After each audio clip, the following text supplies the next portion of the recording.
যখন ভগবান বিষ্ণু বরাহ অবতার ধারণ করে সমুদ্রের গভীর থেকে পৃথিবীর দেবী ভূদেবীকে তুলে এনেছিলেন, ঠিক সেই সময় বরাহ ভগবান ও ভূদেবীর সংযোগে এক পুত্রের জন্ম হয়। তার নাম রাখা হয় নরকাসুর। ভূদেবী বরাহ ভগবানকে বললেন, প্রভু, এ আমার পুত্র, এমন বর দিন কেউ যেন হত্যা করতে না পারে। বিষ্ণু অবতার বরাহ মৃদু হাসলেন এবং বললেন, তোমার পুত্র তখনই মরবে যখন তুমিই তার বধে অংশ নেবে। সেই সময় ভূদেবী এই কথার গভীর অর্থ বুঝতে পারেননি, কিন্তু ভবিষ্যতে এই বরই তার পুত্রের মৃত্যুর কারণ হয়ে দাঁড়ায়। ব্রহ্মাদেব নরকাসুরকে প্রাগ জ্যোতিষপুর, আজকের আসাম ও গুয়াহাটি অঞ্চলের রাজা নিযুক্ত করলেন। শুরুতে নরকাসুর ছিলেন একজন ধর্মপরায়ণ রাজা, কিন্তু সময়ের সাথে সাথে তার মধ্যে অহংকার ও ক্ষমতার লালসা বেড়ে যেতে লাগল। সে শুক্রাচার্যের শরণাপন্ন হয়ে তন্ত্রমন্ত্র ও মায়াবী শক্তি অর্জন করল এবং তারপর নরকাসুর শুরু করল দেবতা, ঋষি ও নারীদের উপর অত্যাচার।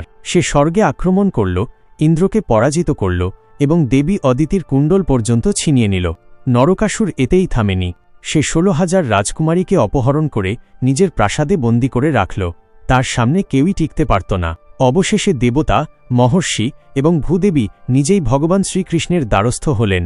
তাঁরা বললেন, প্রভু, আপনারই পুত্র অধর্মের পথে চলে গেছে, আমাদের রক্ষা করুন।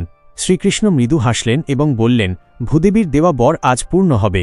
তিনি তার স্ত্রী সত্যভামার সঙ্গে গরুরের পিঠে চড়ে যুদ্ধের উদ্দেশ্যে রওনা হলেন। নরকাসুর চারদিকে মায়াবী পর্বত, বিদ্যুতের পাঁচিল এবং ভয়ঙ্কর দানব সেনা সাজিয়ে রেখেছিল। শ্রীকৃষ্ণ সুদর্শন চক্র ও সারঙ্গ ধনুক দিয়ে অসুরদের ধ্বংস করলেন। কিন্তু যখন তিনি নরকাসুরের উপর আঘাত করলেন, সেই আঘাত উল্টো ফিরে এল। ঠিক তখনই সত্যভামার শরীরে ভূদেবীর শক্তি প্রবেশ করল, কারণ বরাহ ভগবান বলেছিলেন ভূদেবীর সহায়তাতেই নরকাসুরের মৃত্যু হবে। সত্যভামা তার ধনুক থেকে এক তীব্র বাণ ছুঁড়লেন। সেই বাণ নরকাসুরের হৃদয়ে বিদ্ধ হল।